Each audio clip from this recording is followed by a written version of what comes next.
હે WhatsApp guys, welcome back to new another vlog. અને મિત્રો આજે 365માંથી આજે 47માં નંબરનો વ્લોગ છે. 47?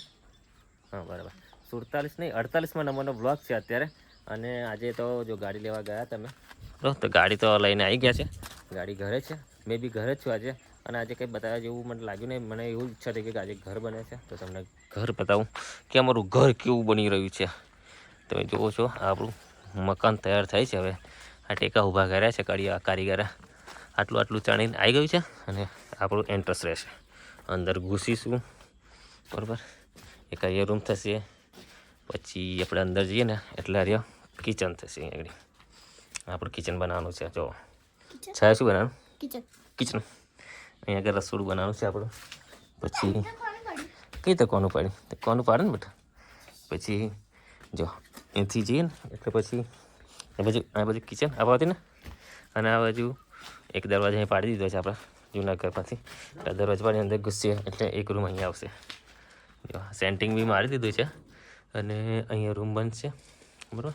પછી એક અહીંયા બેઠક રૂમ ચેર બનશે છે, એમાં સેન્ટિંગ અધૂરું બાકી છે, હજુ કાલે આવશે. એરિયા કૂબો છે, આપણે કૂબો ઉચકાઈને કેપેસિટી નહીં હોય કે ઉચકાઈ જો કમરની લીધે બાકી ઉચકી લેતા પારો ભાઈ.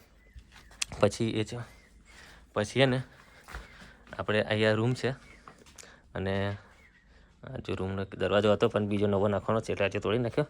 અને કાંઈ છે બેડરૂમ આવી જશે એમાં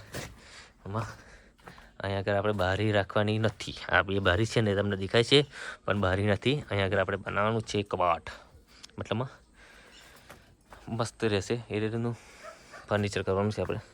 અને આ આર્ય બારી રહેશે આપણી બરાબર. અને જોઈ શકો છો આ એન્ટ્રસ છે આપણો.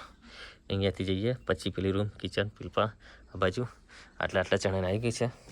હજુ લગભગ 3 ફૂટ જેવું આપણે પૂર્ણ કર્યું છે. મતલબ જે પહેલાં જૂનું ઘર હતું ને મકાન એનાથી 3 ફૂટ આપણે ઊંચું કર્યું છે. 3.5 ફૂટ ના સેન્ટિંગ માર્યું છે. સેન્ટિંગ ભરવા આવી જશે. હજુ ઘણું બધું કામ બાકી છે પણ તમને મતલબ આજે બ્લોગમાં કંઈ બતાવી જેવું હતું ને તો મેં ચલો આજે તમને બતાવીએ ઘર. ના ટેકો પડી એવું લાગ્યું. અને હું એમ કહું છું જે આપણો દરવાજો છે બરાબર, આ નવો દરવાજો પડ્યો અને આની આ ડિઝાઇનમાં ચાલશે. કલર બલર મારી દઈએ તો તમે કહો તો કેવું લાગે આપણે. અને જે હું રહું છું ને એ તો બહુ ખતરનાક રહું છું. આ સીડી ઉપર ચડી આપણે સીડી ઉપર ચડી અને બતાવું તમને. મને બીક લાગે છે પણ ચડીશ. બહુ મોટી સીડી બનાવી.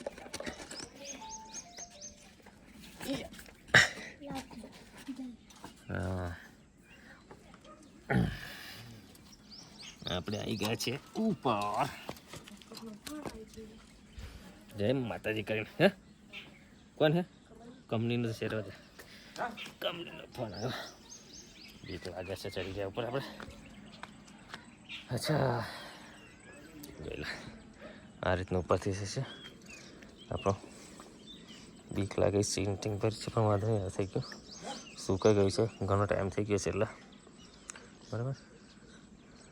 ના જોઈ શકો છો આટલું ઘર છે આપણું.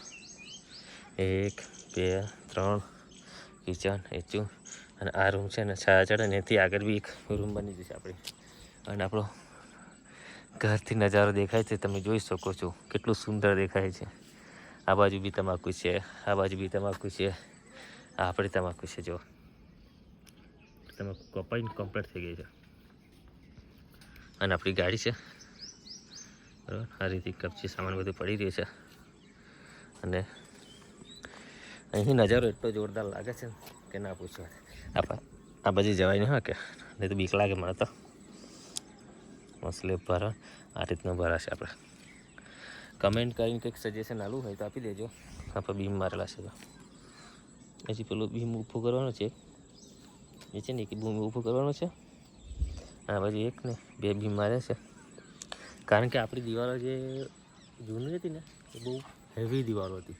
પપ્પાએ જે ટાઈમે મકાન બનાવ્યું ને એ ટાઈમે હું પેલું શું કહેવાય 18ના ચણતર કર્યું હતું. 18નો પાયો કર્યો હતો ને 14ની દિવાલો બનાવી હતી.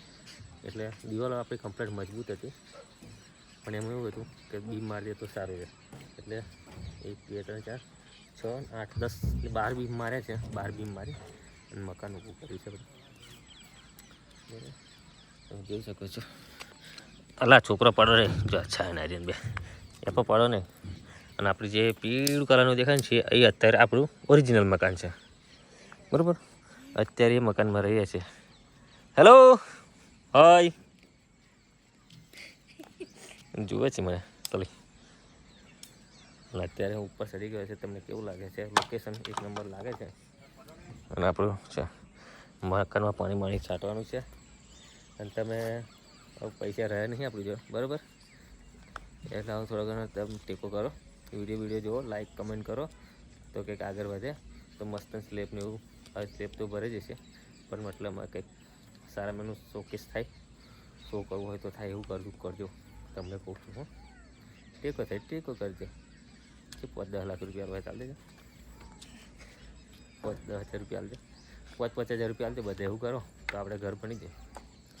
આ તમાકુ છે, જો કલકત્તી તમાકુ છે. પણ આફર પણ એમાં શું થયું ખબર? બધું તમાકુ રોગ આવી ગયો છે. તમે જોઈ શકો છો. આ જે છે ને એ બાકી ઓરિજિનલ તમાકુ છે ને, જો આપણે આ છે ને આજે આ રીતની તમાકુ હોઈ ગઈ, પણ અત્યારે આવી થઈ ગઈ છે. જો પીળાશ પડતી થઈ ગઈ છે, એટલે મજા નહીં આવતી. તો મિત્રો આપણી તમાકુ તો એક નંબર હતી. આપણે જે ગામમાં હોય ને બધા કરતાં ફર્સ્ટ નંબરમાં આપણી તમાકુ મોટી થઈ ગઈ હતી. મતલબમાં બધા સાથે જ રોપી હતી, પણ છે ને ભગવાનનો દયાથી વરસાદ એટલો બધો પડ્યો હતો પણ આપણી તમાકુને કંઈ થયું ને, બધાની તમાકુ બેસી ગઈ, બધાની એ થઈ ગઈ. પણ ભગવાન માતાજીની દયાથી આપણી તમાકુને કંઈ થયું નહોતું. એટલે આપણી તમાકુ એવી ને એવી હતી. અને સૌથી પહેલાં થઈ ગઈ, કારણ કે આપણે જે છોડ લાવ્યા હતા ને રોપ, એ પ્રકાશભાઈ, આપણે સિંગર પ્રકાશભાઈ ગોહેલ, અમને ત્યાંથી લાવ્યા હતા, એમને આપ્યા હતા. અને એમને પૂરા દિલથી આપ્યા હતા. પૈસા બી નહોતા લેતા, પણ થોડા ઘણા આપ્યા હતા. કારણ કે એમને બી મહેનત કરીને ઉગાડી હોય તો આપણે એમને લાવી નહીં. તો પૂરેપૂરા તો નહોતા આપ્યા, લીધા ને એમને, પણ થોડા ઘણા બી એમને આપીને આવ્યા હતા આપણે. બરાબર, અને આ જે છે કે જેને આપણી લીંબી છે, અહીંયા આગળ મસ્ત લીંબા થાય ને એની બાજુમાં જાંભળી છે. તો મિત્રો હવે હું તો એવું કહું છું કે તમે બ્લોગને લાઈક શેર સબસ્ક્રાઈબ કરતા રહેજો અને થોડોક સપોર્ટ કરો. બરાબર, કારણ કે બધા યુટ્યુબરે મકાનો બનાવી દીધા, આપણું કશું બન્યું નહીં. હજુ હવે ચાલુ થઈ છે. તો યુટ્યુબમાં ફેસબુકમાંથી કશી પૈસા આવતા નથી. તમે સપોર્ટ કરો પૈસા આવે. તારું શું કહેવાય આર્યન? ઉભો ને, તને નજીક લાવું. આવતો ચલો, હવે 2 શબ્દ અમારો આર્યન કહેશે. હવે કે અમને લાઈક કરો, સબસ્ક્રાઇબ કરો. બીજું શું કરવાનું? બીજું કશું કહેવાનું? તમે સપોર્ટ કરો, તમારું ઘર મોટું થાય. એવું કેમ ને? 10,000 હા, લાઈક કરો, સબસ્ક્રાઈબ કરો, એટલે કમેન્ટ કરો. તારું શું કહેવું? તારું શું કહેવું? શું કહેવાનું? મને 2,000 પૈસા આલ દો. એ અમારી ગોળી છોકરી છે. 2,000 પૈસા આપી દો એમ કે. તો પૈસા નથી જોતા, પણ તમે સપોર્ટ કરજો એટલે બહુ થઈ ગયું. બરાબર, અને ચલો મિત્રો, આજ માટે આટલું જ છે. મળીશું એક નવો વ્લોગ સાથે. ત્યાં સુધી ટીલ દેટ ટેક કેર. જય માતાજી, જય લક્ષ્મી.